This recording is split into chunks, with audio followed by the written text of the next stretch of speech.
Your serve needs to be a weapon, and it needs to be consistent. If it's a really good weapon, but it's not consistent, that doesn't help a lot. One way that we can make it more consistent is get rid of things we don't need, get rid of unnecessary motion. If we have unnecessary motions, that tends to drop our consistency.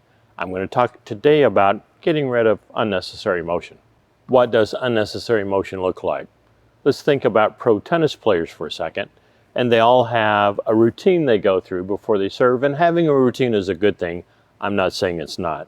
But some of it can be a little bit extreme. So if you watch pro tennis players before they serve, they're bouncing the ball 2 times or 5 times, messing with their hair, pulling their shirt sleeves, whatever they're doing. And then we'll get into the motion here, generally like this, and then toss the ball up and serve. What does that unnecessary motion look like in pickleball? I don't see a lot of people bouncing the ball, so not a big deal. The more common thing I see is people mimicking tennis, and I'm not really sure why. So they'll get into where they're going to stand, put the ball on the paddle, start the backswing, and then come forward and hit the ball. And that whole backswing part of their motion, putting this ball on the paddle and doing this backswing, doesn't help. I would argue that it hurts their consistency, and here's why. Here's the main reason why I feel like this whole backswing thing doesn't help, but it hurts. So let's say this is my motion. I have this ball on the paddle for whatever reason. I don't think that helps anything.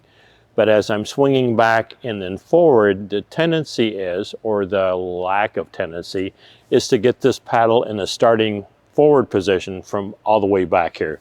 So whatever that back point is for this swing going backwards, it tends to be not as consistent. So sometimes it might be here, and sometimes it might be here, and sometimes it might be here. Now that's a little bit exaggerated, I get it. But then if that starting point is less consistent, then my swing forward is going to be less consistent, and this swinging backwards doesn't help anything. So it only hurts because in general, I end up in different locations starting my forward swing if I have started that whole motion from way up here and pulling this paddle back. Since I know whether I'm going to hit a forehand serve or a backhand serve, this whole preparation thing I talked about in hitting forehand drives and how important that backswing was doesn't apply for the serve. I already know it's going to be a forehand, or I know I'm going to be hitting my serve with a backhand.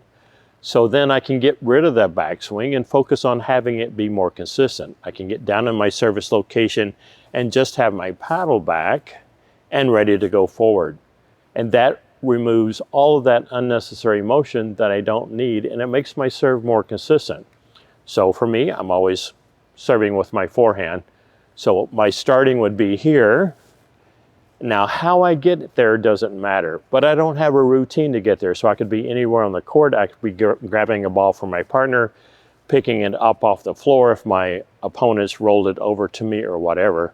I grab the ball, I look across on that, figure out where I'm going to serve, and then I get down in my motion. And from here, I pause a little bit, thinking that now I'm doing a quick inventory, but there's no prep to get there.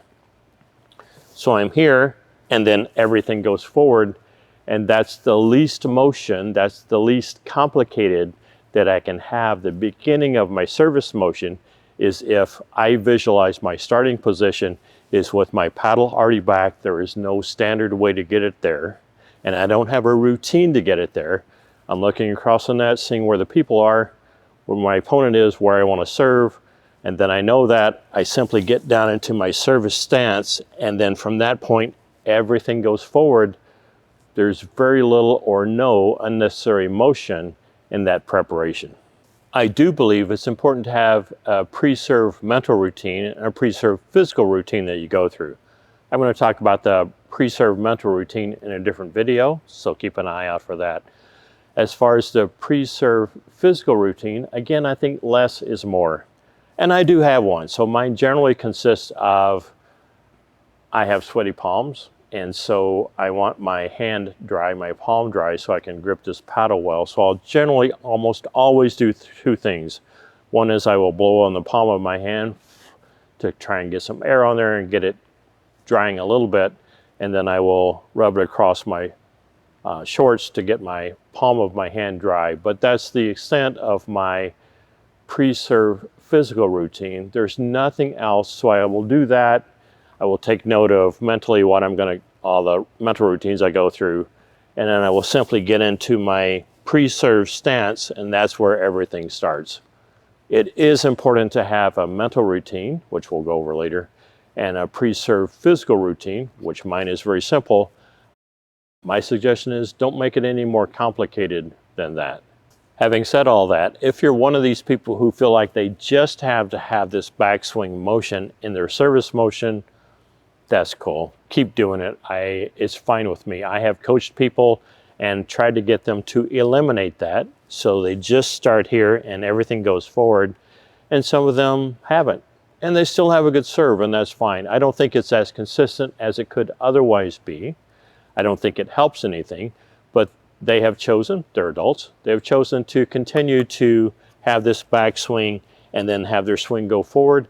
And a couple of them have really excellent serves. So if that's you and you want to keep that backswing, do it. Final thoughts. You know, I'm a big believer in recording yourself and watching yourself play. That would include the serve. So I would highly recommend that you set up your phone, your camera, whatever, record yourself play and watch yourself serve and look at that kind of critically and go, is there any of that that I don't need anymore that I could get rid of? I'm a strong believer that with the serve, less is more. If I can get rid of some of that motion I don't need, in general, it helps our consistency as we serve that ball across the net. Try and record yourself. You may see yourself doing things you weren't aware of. And try and have a standard routine and have that on purpose, not just have it, well, that's just what I do. But everything should have a purpose. If we want to serve well, we want that serve to be a weapon, then we should have some rationale for everything that we're doing relative to that serve. Go record yourself, take a look at it and go, I think there's a couple things I can get rid of and still be okay. And then go practice. We need to go practice. Don't forget to go practice.